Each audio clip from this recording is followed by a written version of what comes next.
जय श्री कृष्ण दोस्तों, BSR family में आपका स्वागत है। दोस्तों, आज हम हरिवंश पुराण के 9वें दिन की कथा प्रारंभ कर रहे हैं।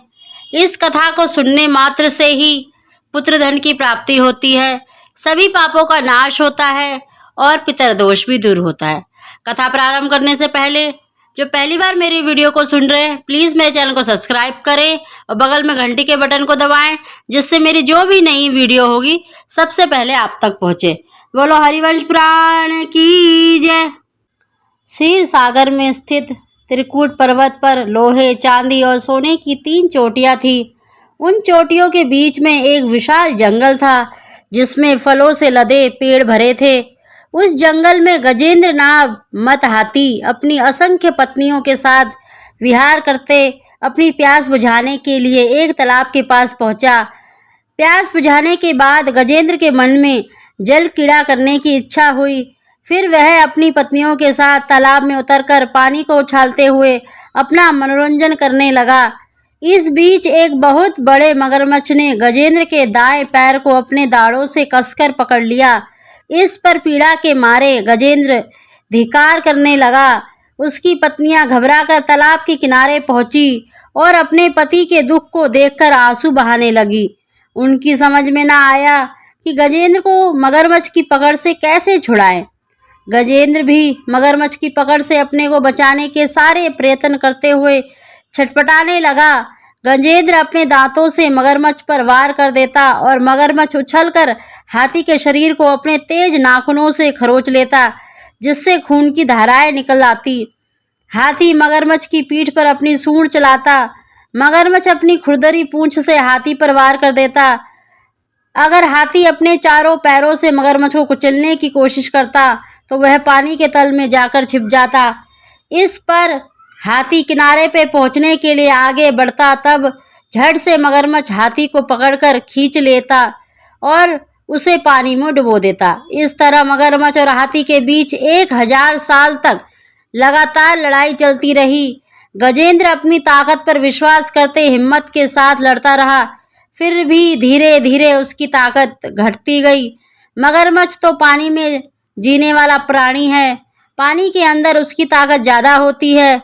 वह हाथी का खून चूसते दिन ब दिन मोटा होता गया। हाथी कमज़ोर हो गया, अब सिर्फ उसका कंकाल मात्र रह गया। मगरमच्छ की पकड़ से अपने को बचा लेना हाथी के लिए मुमकिन न था। आखिर गजेंद्र दुखी हो जाने लगा। मैं अपनी प्यास बुझाने के लिए यहाँ पर आया ही क्यों? प्यास बुझाने के बाद मुझे यहाँ से चले जाना चाहिए था। मैं नहाने को क्यों इस तालाब में उतर पड़ा? मुझे कौन बचाएगा? फिर भी मेरे मन के किसी कोने में यह यकीन जमता जा रहा है कि मैं किसी तरह बच जाऊंगा। इसका मतलब है कि मेरी आशा का कोई आधार जरूर होगा। उसी को मैं ईश्वर कहकर पुकारता हूँ। देवता, भगवान, ईश्वर नामक भावना का मूल बने हे प्रभु, तुम ही सभी कार्यकलापों के कारणभूत हो। मुझ जैसे घमंडी प्राणी जब तक खतरों में नहीं फंसते तब तक तुम्हारी याद नहीं करते। दुख ना भोगने पर तुम्हारी जरूरत का बोध नहीं होता। तुम तब तक उसे दिखाई नहीं देते जब तक वह यह नहीं मानता कि तुम हो, और उसके मन में यह खलबली नहीं मचती कि तुम हो या नहीं। इस तरह बराबर सोचने वाले गजेंद्र को लगा कि मगरमच्छ के द्वारा सताने वाली पीड़ा कुछ कम होती जा रही है। गजेंद्र ने जब यह ध्यान लगाना शुरू किया, तभी मगरमच्छ के दाढ़ों के मसूड़ों में पीड़ा शुरू हो गई। उसका कलेजा कांपने लगा। फिर भी वह रोष में आकर गजेंद्र के पैर को चबाने लगा। प्राणियों की बुराई और पीड़ा को तुम हरने वाले हो। तुम सब जगह फैले हुए हो। देवताओं के मूल रूप हे भगवान, इस दुनिया की सृष्टि के मूलभूत कारण तुम हो।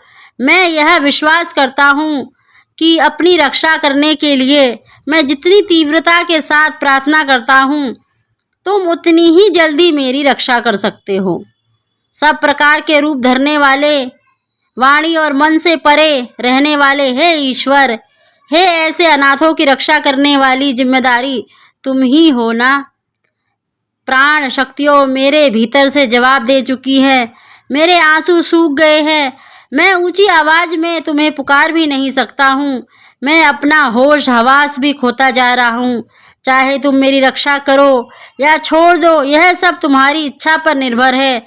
मेरे अंदर सिर्फ तुम्हारे ध्यान को छोड़कर कोई भावना नहीं है। मुझे बचाने वाला भी तुम्हारी सिवाय कोई नहीं है।